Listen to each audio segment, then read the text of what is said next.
ایک دوست صاحب پوچھ رہے تھے کہ اگر چینی ماڈل پاکستان میں لایا جا رہا ہے تو پھر کرپشن پر پھانسیاں کن کن کو دی جائیں گی۔ اب یہ تو بڑا آسان کام ہے اور یہ بالکل بچوں والی باتیں ہیں کہ پہچاننے والوں کو تو بڑی آسانی سے پتہ ہے کہ کن کو پھانسیاں دی جائیں گی۔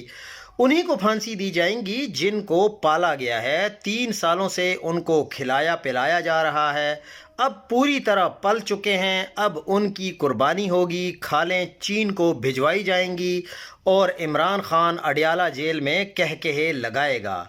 ہم تو بڑے کلیئرلی کہہ رہے ہیں کہ جن لوگوں نے بڑی بڑی حرکتیں کر دی ہیں، ترامیم پاس کر دی ہیں،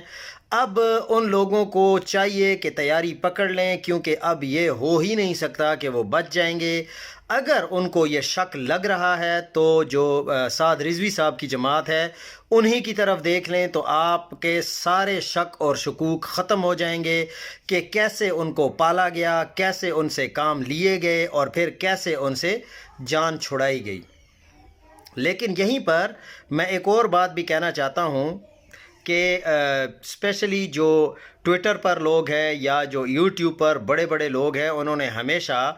اس پوری قوم کو پدی کا شوربہ بیچا کہ ترمیم یتیم ہے، ایکسٹینشن کو آگ لگ جائے گی، عمران خان جیت گیا ہے، کہ اب کچھ نہیں ہونے والا، کہ عدالتیں اپنے پیروں پر کھڑی ہو جائیں گی اور سیاسی ڈھانچوں کا جنازہ نکلنے والا ہے۔ ان سے کوئی بندہ یہ تو پوچھے کہ کیا آپ نے جانتے بوجھتے ہوئے قوم کو یہ سب کچھ کہا، یا پھر یہ آپ کی نادانی تھی کہ آپ کو خبر ہی نہیں ہوئی کہ آپ کے ساتھ ہینڈ ہو چکا ہے، وہ بھی دوسری پارٹیوں کی طرف سے۔ آخر ہم کب سیکھیں گے؟ کیا یہ بڑے بڑے نام اپنے نام اور رتبے کے وزن کے مطابق بات کرنا سیکھیں گے؟ کیا یہ حقیقت سمجھیں گے کہ قوم کو ہوا میں لٹکانے سے سچ نہیں بدلتا اور ہر بار وہی ہوتا ہے جو پہلے دن سے طے ہوتا ہے؟ اب تو لگتا یہی ہے کہ ہمیں 2030 یا 2032 تک انتظار کرنا پڑے گا کہ یا تو خدا خود اس قوم کو جھنجھوڑ دے یا پھر یہ قوم ہمیشہ کے لیے بھول جائے۔ اسے کبھی جاگنا بھی تھا، لیکن یہ بات بالکل پتھر پر لکیر ہے